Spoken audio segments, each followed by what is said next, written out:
Toi qui es calé en culture bagnole, si je te dis B5, B7 et B8, tu me réponds quoi? Putain, il a coulé mon porte-avions. Parce que si t'as pensé à l'Audi A4, eh ben t'as tout faux, parce que j'ai pas cité la B6, et la B6, c'est la seule à ne jamais avoir été déclinée en RS4. Tu te coucheras moins con ce soir, c'est cadeau. C'est parti, je vous raconte l'histoire de l'Audi RS4.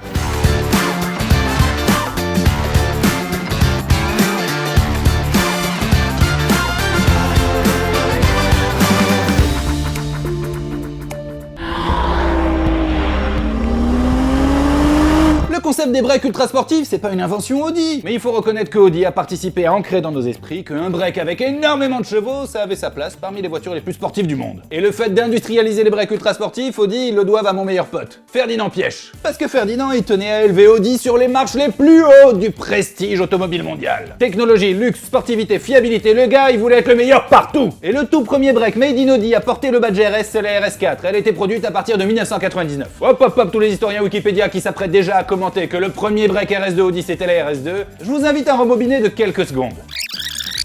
J'ai parlé du premier break Audi, siglé RS, Made in Audi. Or la RS2, c'était une Audi S2 que Audi envoyait dans les usines de Porsche. Porsche, il faisait un peu de sorcellerie, et ça devenait une RS2. Elle n'était donc pas Made in Audi, mais Made in Porsche. L'histoire de la RS4 et plus largement des modèles RS chez Audi est intimement liée à Quattro. Quattro, c'est la technologie 4 roues motrices de Audi, mais c'est aussi une filiale intégralement détenue par Audi avec ses propres usines. L'objectif de Audi avec la technologie Quattro depuis le début, c'est de rendre les voitures plus sûres, et ce, quelles que soient les conditions de météo ou de route. Et cette technologie Quattro, on la retrouve aussi sur 100% des modèles Audi Sport, qui sont tous réputés pour avoir une tenue de route et un grip très difficile à mettre en défaut. Parfois au détriment du comportement dynamique, parfois au prix d'un sous-virage clairement chiant, voire dangereux. L'Audi RS4 est-elle un break familial ou une super sportive? Mais avec l'avantage de permettre des chronos de l'espace en accélération pure. Oui. Il semblerait que les historiens Wikipédia râlent parce que j'ai dit que toutes les Audi Sport étaient des Quattro. Ha! C'était juste pour vérifier que vous suiviez bien. Il a effectivement existé un modèle Audi Sport, un seul, à avoir été en propulsion, c'est l'Audi R8. D'ailleurs, si vous l'avez pas encore vu à la fin de cette vidéo, je vous invite à aller regarder le T5M qu'on a consacré à l'histoire de cette bagnole. Et tant qu'à faire, vous irez aussi regarder le T5M sur l'histoire de l'Audi RS6. Il remonte à une période où j'étais beaucoup plus calme, je criais beaucoup moins. C'est à l'époque où la cocaïne était beaucoup moins dosée. La première RS4 du nom était basée sur l'Audi A4 avant B5, avec laquelle elle n'avait en réalité pas grand chose en commun. Châssis, moteur, liaison au sol, intérieur, tout était spécifique. C'était la belle époque où la déclinaison sportive d'un modèle se résumait pas uniquement à une fiche technique. Dès que tu la voyais, ça te sautait aux yeux, ça te pétait à la gueule que c'était une putain de sportive. Elle avait une gueule incroyable, on la reconnaissait au premier coup d'œil avec ses énormes jantes de 18 pouces auxquelles seuls les RS avaient droit, ses ailes élargies, sa double sortie d'échappement ovale. Sincèrement, fallait être bigleux pour pas la reconnaître. Et pourtant, si tu regardes les essais de l'époque, tous les journalistes disaient qu'il fallait vraiment avoir un œil avisé et passionné pour arriver à faire la différence entre une simple Audi A4 et l'Audi RS4. Putain, vous étiez complètement aveugle, ma parole! Elle avait des ouïes de requin sur les côtés pour refroidir ses échangeurs, c'était écrit RS4 à l'avant et à l'arrière, les deux énormes sorties d'échappement dont je vous ai déjà parlé, mais surtout, c'était écrit RS4 sur les 4 sièges! Putain! Et les 3 aérations sur le pare-choc arrière, elles rendaient directement hommage à l'Audi Sport Quattro qui avait les mêmes à l'avant. Ok, c'est un peu bizarre, mais c'est comme ça, le souci du détail était là. Sous son capot, un V6 de litre 7 biturbo, un peu le même que celui qu'il y avait dans la S4, sauf qu'il passait entre les mains de Cosworth. Tu connais pas Cosworth? Cosworth, c'est des motoristes complètement barrés. Soit ils conçoivent des moteurs from scratch, comme ils l'ont fait récemment pour Gordon Murray avec son V12 atmosphérique de taré là, soit ils prennent des moteurs déjà existants et ils les optimisent. Et c'est ce qu'ils ont fait avec Audi, en partant de la base du moteur de l'Audi S4, en retravaillant les culasses, en changeant les internes, et le moulin il est passé de 265 à 380 chevaux, comme par magie. Ha ha! Avec ce moteur, le 0 à 100 a été abattu en 4 secondes 9, soit à peine 4 dixièmes de plus que la meilleure Ferrari de l'époque, la 360 Modena. Ferdinand Piëch, il était super content, il avait conçu une voiture familiale plus performante que les plus performantes des bagnoles du marché. Je suis super content. Youpi. En revanche, fallait pas pousser mamie dans les orties. Cosworth, c'était bien sympa pour le premier modèle, mais il avait demandé à ses équipes d'arrêter de bosser avec eux et de faire mieux, sinon il allait manger leurs enfants à Noël.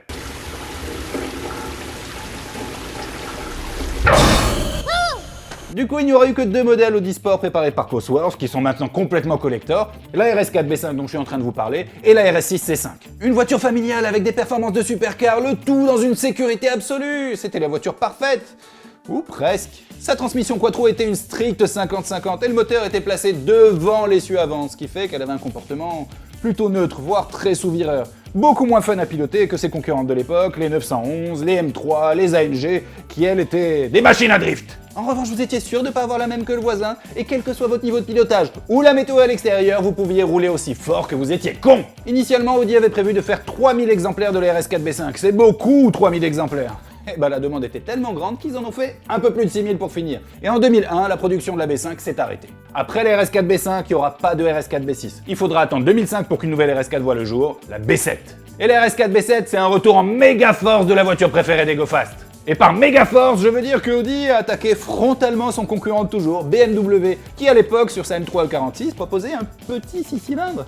Alors Audi, ils ont fait quoi? Ils ont mis un gros V8 sous le capot de leur nouvelle RS4. Et en plus du gros moteur et d'être dispo comme d'habitude en break, elle l'était aussi en berline et en cabriolet. Un peu comme une certaine BMW M3. Et pour enfoncer encore un petit peu le clou et convaincre les derniers d'entre vous qui pensent que ça n'était pas une attaque contre BMW, pour la première fois, le système Quattro d'une RS4 envoyait plus de couple sur les roues arrière que sur les roues avant. Une RS4 Quattro joueuse. Enfin, joueuse. Ça reste un Quattro, hein. La RS4 B7, c'est pas forcément celle que je trouve la plus jolie. En revanche, s'il fallait en acheter qu'une, ce serait elle. Tu m'étonnes que c'est celle qu'il faut acheter. Un V8 Atmo de 420 chevaux qui hurle jusqu'à quasiment 9000 tours minute. Ce moteur, c'est presque le même que celui qu'il y avait dans la Audi R8. Et pour couronner le tout, la possibilité de l'avoir en boîte méca. Que demande le peuple? Après, le fait qu'elle soit dispo en berline ou en cabriolet, c'est cool frère, hein, mais une Audi RS4, c'est un break ou rien du tout. Je vous laisse les autres merdes.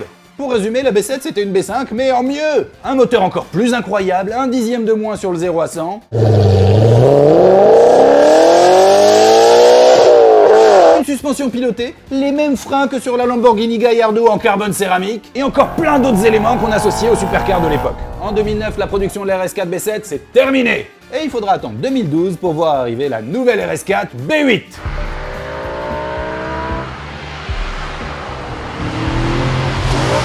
Et encore une fois, le principe reste le même, la même, mais en mieux. Sauf qu'Audi, ils redeviennent raisonnables, ils arrêtent les conneries des cabriolets et des berlines, et la RS4 de nouveau, ça n'est rien d'autre qu'un break. Et c'est plutôt une bonne décision, quand parmi la concurrence, t'es le seul à ne proposer rien d'autre qu'un break, bah les gens ils t'aiment bien.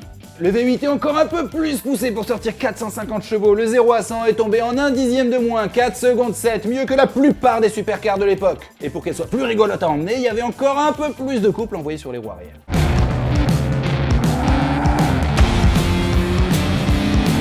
En 2017, Audi a présenté la Audi RS4 B9, également disponible uniquement en break. Fini la boîte mécanique, elle était proposée avec une boîte automatique ZF à 8 rapports. Certes un petit peu moins rapide qu'une boîte à double embrayage, mais tellement plus douce et confortable à utiliser au quotidien. Crise pétrolière, réchauffement climatique, nouvelles normes, tout le bordel là. Fini le V8 et bonjour le V6 de litre 9 biturbo. Un peu comme aux origines de la RS4 finalement. Et ce petit V6, il sort 450 chevaux, comme la RS4 B8 avec son V8. Mais toute cette cavalerie est disponible beaucoup plus tôt et le couple passe de 400 et quelques Nm à 600. En fait, le passage au V6 biturbo, c'était une bonne chose. Le 0 à 100, c'est une formalité qui ne demande plus que 4 petites secondes. L'Audi Drive Select est encore plus poussé. La voiture, tu peux en faire un truc super docile et hyper doux, comme un engin démoniaque.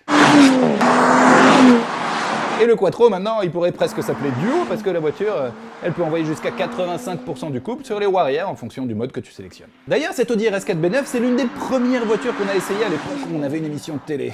Putain, sale époque. C'était un épisode où on comparait donc la RS4 B9 et l'Alfa Romeo Giulia. L'Alfa avec beaucoup plus de chevaux, mais uniquement sur les roues arrière. 450 chevaux, le plus beau break du marché, polyvalent en plus.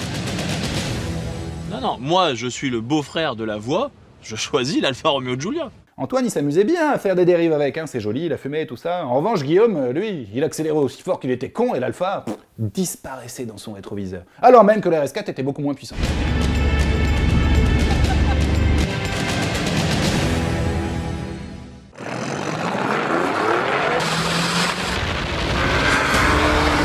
Et il y a 2 semaines, Audi a présenté à toute la presse, tout le monde, sauf nous, la version ultime de cette RS4 B9. La RS4 B9 Compétition.